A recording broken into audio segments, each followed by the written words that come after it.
ഇത് പൂള വെച്ചിട്ട് വളരെ എളുപ്പത്തിൽ ഉണ്ടാക്കാൻ പറ്റുന്ന ഒരു ഐറ്റമാണ് കേട്ടോ കാണിക്കുന്നത്. അതിനു വേണ്ടി പൂള ചെറിയ കഷ്ണങ്ങളാക്കി നന്നായിട്ട് കഴുകി എടുത്തിട്ടുണ്ട്. അത് കുക്കറിലേക്ക് ഇട്ട് കൊടുക്കുക. അതിന് ശേഷം ഇതിലേക്ക് വെള്ളവും ആവശ്യമുള്ള ഉപ്പും ചേർത്തിട്ട് നമ്മൾ കുക്കർ അടച്ച് ഗ്യാസിൽ വെക്കുക. ഒരു വിസിൽ വരുന്നത് വരെ വെയിറ്റ് ചെയ്യുക. അതിന് ശേഷം ഫ്ലെയിം ഓഫ് ചെയ്തിട്ട് അതിൻ്റെ ആവി പോയതിന് ശേഷം അതിനകത്തുള്ള വെള്ളമൊക്കെ ഊറ്റിക്കളയുക. പിന്നെ നമുക്കിതിലേക്ക് ചേർക്കുന്നത് ചിക്കനാണ്. പച്ചമുളക്, കരിവേപ്പില, ഇത്രയും സാധനങ്ങൾ കേട്ടോ. എന്നിട്ട് നമ്മൾ പൂളയിലെ വെള്ളമൊക്കെ ഊറ്റിയതിന് ശേഷം അതിലേക്ക് ഒരു 1/4 ടീസ്പൂൺ മഞ്ഞൾപ്പൊടി ചേർക്കുന്നുണ്ട്.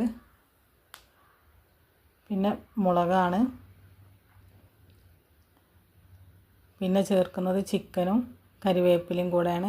പിന്നെ ഇതിലേക്ക് ആവശ്യത്തിനുള്ള ഉപ്പും 1 കപ്പ് വെള്ളം ചേർക്കുന്നുണ്ട്.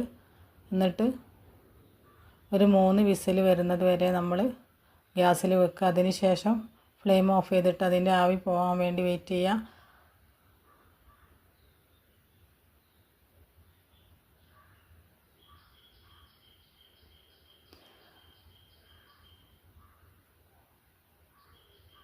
ഇതിന് ശേഷം നമ്മളിതിലേക്ക് വെളിച്ചെണ്ണയാണ് ഒഴിച്ച് കൊടുക്കുന്നത്.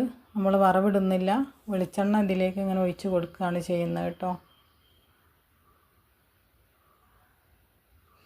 എന്നിട്ടിത് നന്നായിട്ട് മിക്സ് ചെയ്യുക. രണ്ടും എല്ലാം കൂടെ നന്നായിട്ട് ഉടച്ച് മിക്സ് ചെയ്തെടുക്കുക. ഇത്രേ ഉള്ളൂ. വളരെ കുറഞ്ഞ ഇൻഗ്രീഡിയൻസ് വെച്ചിട്ട് ചെയ്യാൻ പറ്റുന്ന ഒരു ഐറ്റമാണ്. നല്ല ടേസ്റ്റാണ് കേട്ടോ. ഇതൊന്ന് ഉണ്ടാക്കി നോക്കണേ.